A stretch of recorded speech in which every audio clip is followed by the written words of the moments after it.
بسم الله الرحمن الرحيم الحمد لله رب العالمين والصلاة والسلام على رسول الله صلى الله عليه وسلم رب اشرح لي صدري ويسر لي أمري واحلل عقدة من لساني يفقه قولي السلام عليكم ورحمة الله وبركاته በያላችሁበት የአላህ ሰላም የአላህ ጥበቃ አይለያችሁ። ኢንሻአላህ ዛሬ በጣም እጅግ ወሳኝ ነጥብን እንመለከታለን። ይህም ነጥብ ወይንም ደግሞ ይሄ የዛሬው ርዕሳችን ራስህን ከእንደነኚህ አይነት ሰዎች ጠብቅ። እነኚህ 10 ምልክት የምታይባቸውን ሰዎችን ራስህን አጋልጣ አሳልፈ አትስጥ ነው። ምክንያቱም እነኚህ ሰዎች ደጋሚዎች ናቸው። እነኚህ ሰዎች ሳሂሮች ናቸው። እነኚህ ምልክት 10 ምልክት በህይወት በጣም የሚያስፈልግህ ምልክት ነው። ልትጠነቀቂያቸው የሚገቡ ሰዎች ናቸው ማለት ነው። ለምን ይሄን ርዕስ ማንሳት አስፈለገ ከተባለ ዛሬ ላይ ደጋሚዎችን ወይንም ደግሞ ሳሂሮችን ባለባበሳቸው መለየት አንችልም። በሱና ምልክት መለየት አንችልም። አለባበሳቸው ማሻአላህ መስሎ ሱና በጣም ራሳቸው ላይ አንጸባርቀው ማህበረሰቡ ስር ገብተው ግን የሲሂር ስራ የሚሰሩ የደጋሚዎችን ስራ የሚሰሩ ብዙ ጠንቋዮች አሉ ወይንም ብዙ ሳሂሮች አሉ ማለት ነው። እነኚህ ሰዎች ግን እንዴት እንለያቸዋለን ካለን እነኚህ ሳሂሮች የግድ አሁን ከምንዘረዝራቸው 10 ምልክቶች አንዱ ምልክት ወይንም ደግሞ አንዱ መረጃ ያስፈልጋቸዋል አንተ ላይ የሆነ ነገር ለማሰራት ወይንም አንተ ላይ የሆነ ነገር ለማድረግ። ታዲያ ያ ነገር እንዳይሆን ይህን 10 ምልክት ካየ በደንብ አድርገህ ራስን ከነኚህ ሰዎች መጠበቅ አለበት። አንደኛውና የመጀመሪያው ይሄ ሰው ገና ስትሄድበት የሚያዝህ ምንድነው ወይም የሚጠይቅህ የእናትህን ስም ይጠይቅሃል። የእናትህ ስም ማን ነው ወይም የእናትህ ስም ማን ነው ብሎ ይጠይቅሻል። የእናትህ ስም ካንተ ጤና ጋር ምንም ያገናኘው ነገር የለም። የእናትህ ስም ካንተ አፍያ ጋር ምንም ያገናኘው ነገር የለም። ለሳሂሮች ግን እጅግ በጣም ፓወር አለው። ምክንያቱም የአንድ ሰው አስሉ ወይንም መገኛው አባትና እናት ናቸው። እናት ግን ምንም ሸክ የላትም። እናት አንድ ሰው አባቱ ላይ ታወቅ ይችላል፣ እናቱ ግን ትታወቃለች። የተረጋገጠ ነው። አባቱ ላይ ታወቅ ይችላል፣ እናቱ ግን ትታወቃለች።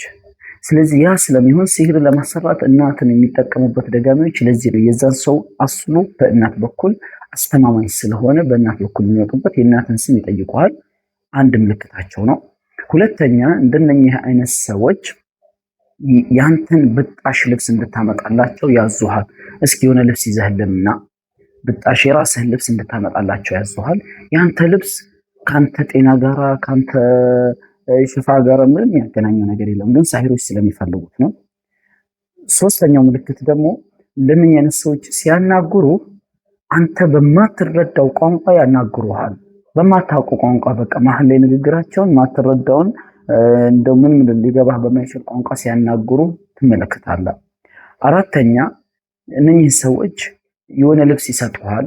ይሄን ልብስ ልበሰው ወይንም ይሄን ልብስ ከአንገት ላይ አታውልቀው። አንገት ላይ የሚንጠለጠል ነገር ወይንም እጅ ላይ የሚደረግ ነገር ወይ እግር ላይ የሚደረግ ነገር ይሰጡህና አታውልቀው፣ ልብስ አታውጣው ብሎ ይሰጡሃል።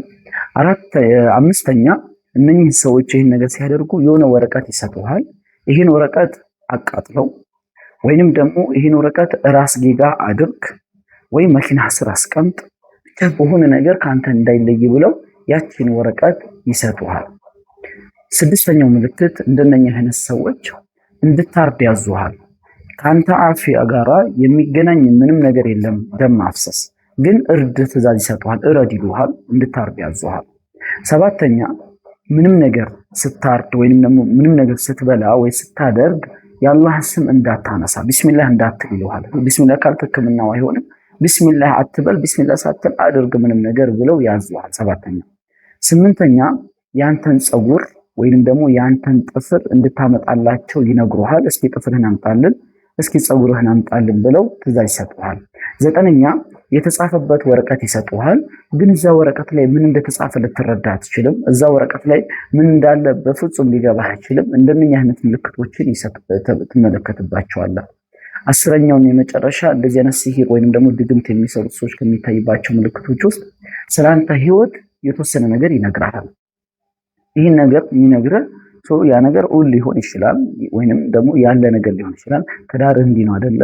ስራህ እንዲህ ነው አይደለ? ህይወትህ እንዲህ ነው አይደለ? አሁን ላይ ትምህርት፣ አሁን ላይ ስራ፣ የተወሰነ ነገር ስለ ህይወት ይነግሩሃል። በደንብ እነኚህ ሰዎችን ትኩረትን እንድትሰጣቸው ስለሚፈልጉ ማለት ነው። ከእንደነኚህ 10 ምልክቶች ውስጥ አንዱ ምልክት ካገኘህበት ካየህበት ይህን ሰው ልትርቅ ይገባሻል። ለምን ሲባል ያንቺ ተውሂድ፣ ያንቺ ላኢላሃ ኢለላህ፣ ያንቺ አቂዳ ከምንም በላይ ውድና አስፈላጊ ስለሆነ ማለት ነው። እንደነኛ አጭበርባሪ በሆኑ ሰዎች ማለት በድግምት በሲሂር ሰዎች ላይ ሰው ኖርማል መስለው ቀርቦ ድግምት ላይ ስራቸውን የሚሰሩት ሰዎች አቂዳሽን እንዲያበላሹብሽ፣ ተውሂድሽን እንዲበጠብጡብሽ እንዳትፈቅጂላቸው። ምን ምልክት ካየ ከነኚህ ሰዎች መሸሽ አለብህ ማለት ነው። ታዲያ እንዴት አድርገህ ራስህን መያዝ ትችላለህ? በጧትና በማታ ዚክር ጠንካራ መሆን ያስፈልጋል። የጧትና የማታ ዚክር አጥብቀህ መያዝ ያስፈልጋል። በራስ ላይ ቤት ውስጥ ዒላጅ ሩቃዎችን በራስህ ማድረግ ያስፈልጋል።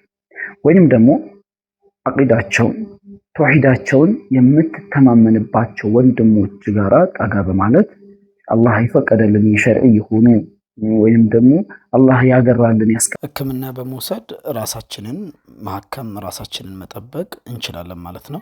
የታመሙብንን በሙሉ አላህ አፊያ ያድርግልን። እኛንም ከሳሂሮች ከደጋሚዎች ተንኮል ሴላ ታላቁ አላህ ይጠብቀን።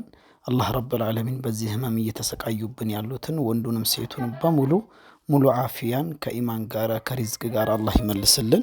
ወሰላሙ አለይኩም ወራህመቱላሂ ወበረካቱሁ።